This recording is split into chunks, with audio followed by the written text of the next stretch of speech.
Assalamualaikum warahmatullahi wabarakatuh. Perkenalkan, nama saya Fitri Nurfadilah dari jurusan Manajemen Fakultas Ekonomi dan Bisnis Universitas Mulawan.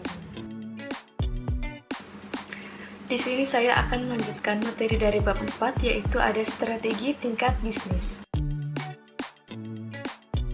Untuk mencapai daya saing strategis dan memperoleh laba yang tinggi, perusahaan harus menganalisis lingkungan eksternalnya, mengidentifikasi peluang dalam lingkungan tersebut, menentukan mana yang di antara sumber daya internal dan kemampuan yang dimiliki merupakan kompetensi intinya, dan memilih strategi yang cocok untuk diterapkan.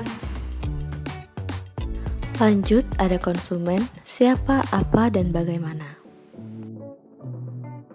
Pertama, ada siapa, menentukan konsumen yang akan dilayani. Konsumen dapat dibagi menjadi kelompok-kelompok berdasarkan perbedaan kebutuhan mereka. Dimensi umum di mana kebutuhan konsumen bervariasi, mencakup seperti gaya hidup, kelas sosial, ekonomi, karakteristik personal individual, karakteristik struktur industri, dan ukuran organisasional.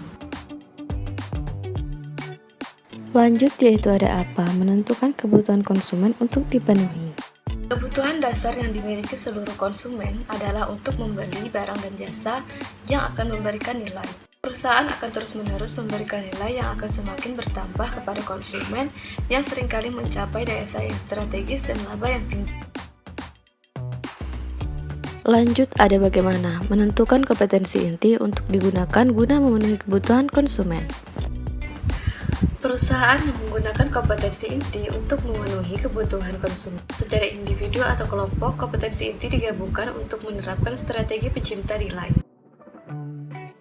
Jenis strategi tingkat bisnis.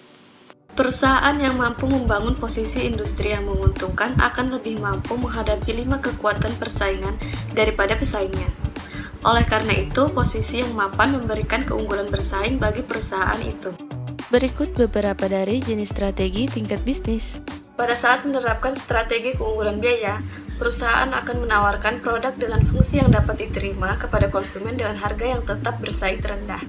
Dengan demikian, sumber utama nilai yang akan ditawarkan kepada konsumen melalui penerapan strategi ini adalah biaya nilai terendah. Saat menerapkan strategi pembedaan, atribut dan karakteristik unik produk suatu perusahaan atau selain biaya memberikan nilai bagi konsumen. Karena produk yang dibedakan memuaskan kebutuhan unik konsumen, perusahaan seringkali dapat membebankan harga yang tinggi. Landasan strategi fokus adalah bahwa suatu perusahaan dapat melayani segmen industri yang sempit lebih efektif atau efisien daripada pesaingnya yang beroperasi dalam tingkat industri. Khususnya dalam pasar global, kemampuan perusahaan untuk menggabungkan pendekatan biaya rendah dengan pembedaan menjadi penting untuk mempertahankan keunggulan bersaing. Sekian pemaparan singkat dari saya. Jika ada salah kata, mohon maaf. Wassalamualaikum warahmatullahi wabarakatuh.